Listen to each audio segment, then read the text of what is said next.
Bueno, ahora nos vamos a encargar sobre las primeras 4 unidades que tienen que ver sobre medicina. Me es más fácil que escribirlo. Muy bien, el profesor nos habló que nos dirijamos solamente en los PowerPoint y que afilemos la mirada a los conceptos de esto y su interrelación entre ellos.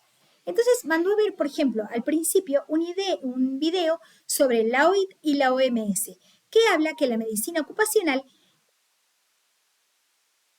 multidisciplinaria, que ayuda a prevenir enfermedades, no solamente eso, sino también a promocionar los ambientes sanos y seguros.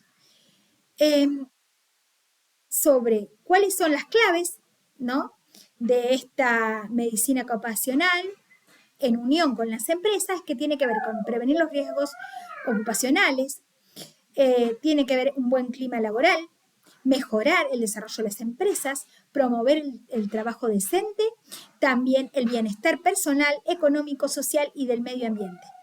Por ahí nos iba a preguntar cuáles eran y nosotros teníamos que marcar.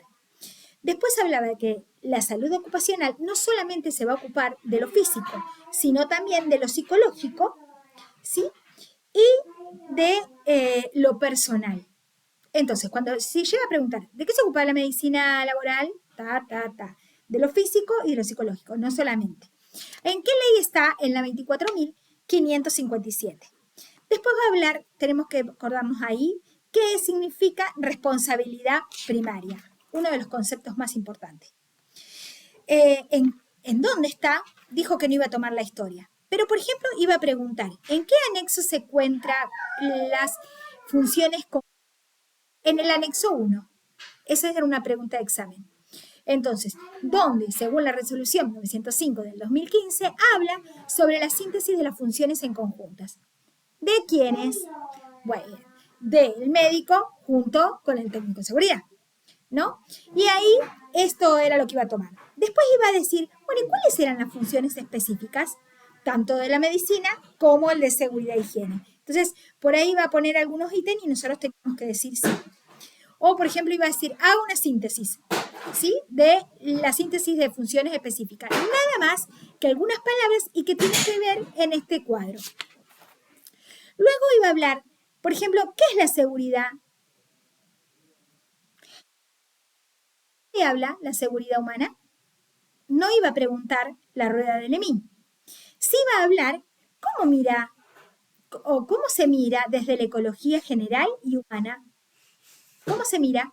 Desde la salud y de la enfermedad, como un binomio también. Hablaba del binomio entre ecología general y ecología humana. ¿Y por qué es importante? Porque él avisó que lo había sacado del programa del ministerio.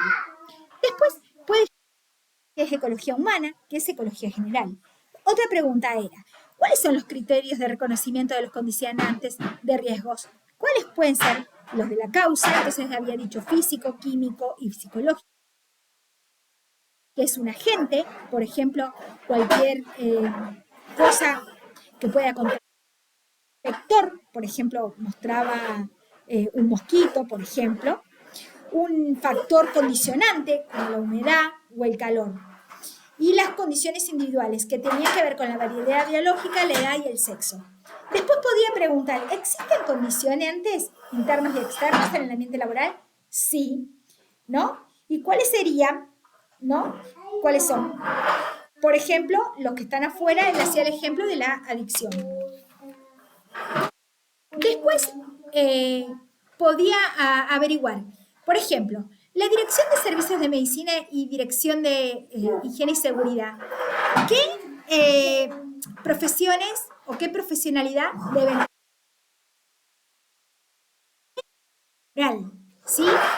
Con título de grado, pero médico laboral de medicina del trabajo. Mientras, ojo, acá, ¿por qué? Porque los de seguridad también tienen que ser graduados universitarios o especializados en higiene y seguridad. Por ejemplo, conozco un gerente seguridad y higiene. ¿Por qué? Porque tiene una especialidad en eso. Después iba a decir, ¿cuáles son los exámenes clínicos que realiza para ser un apto? ¿Por qué es importante un preocupacional? Porque tiene que debe ser apto para poder trabajar. Sigamos. Esta es la semana 2. Después iba a preguntar, ¿cuál es el propósito de hacer un preocupacional? Es determinar la aptitud del postulante conforme a las condiciones psicofísicas para las actividades.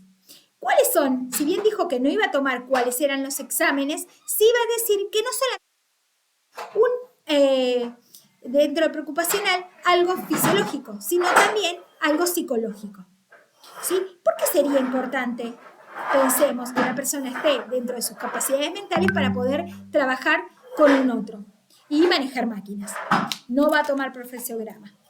Los exámenes médicos son dados a través de dos: una resolución y un decreto. La resolución 3710 y el decreto 658 del 96.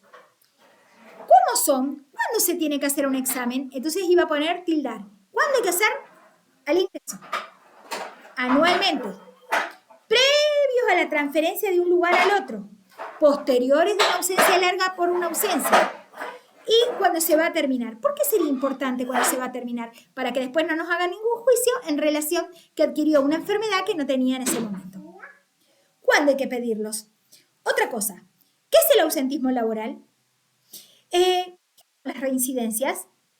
¿Sí? Entonces, ¿de qué se trata una reincidencia? Tiene que ver con el ausentismo laboral.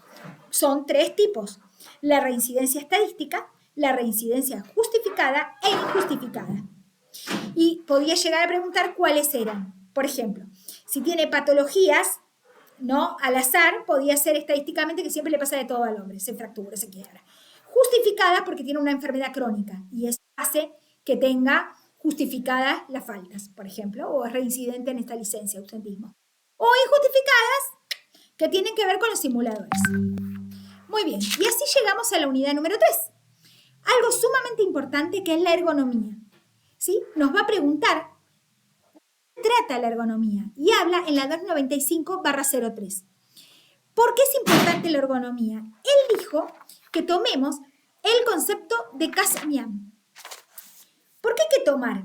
Para reducir qué cosas, y ahí está bien estipulado, para escribir riesgos de lesiones, errores, riesgos riesgonómico, que no me sale la palabra, enfermedades laborales, días de trabajo perdido, ausentismo laboral y rotación del personal. ¿Para qué? Para fomentar una mayor productividad, para eficiencia, productividad, como dijimos, o producción, estándares de producción y rendimiento del trabajo y clima organizacional positivo. Otras preguntas que podría llegar a: ¿por qué es beneficiosa la ergonomía? Una de las preguntas que dijo. ¿Qué tiene que ver la ergonomía? La ergonomía tiene que ver en la interacción del entorno entre el hombre y la máquina. Es la relación entre las dos cosas, considerando también el confort y la usabilidad. Entonces, ¿para qué? Para que esto funcione para mejorar el trabajo. Siempre en el cuerpo hay un desgaste, ¿sí? Cuando utilizamos la postura o el cuerpo para poder trabajar en las condiciones deseables para evitarle o más peligros al cuerpo.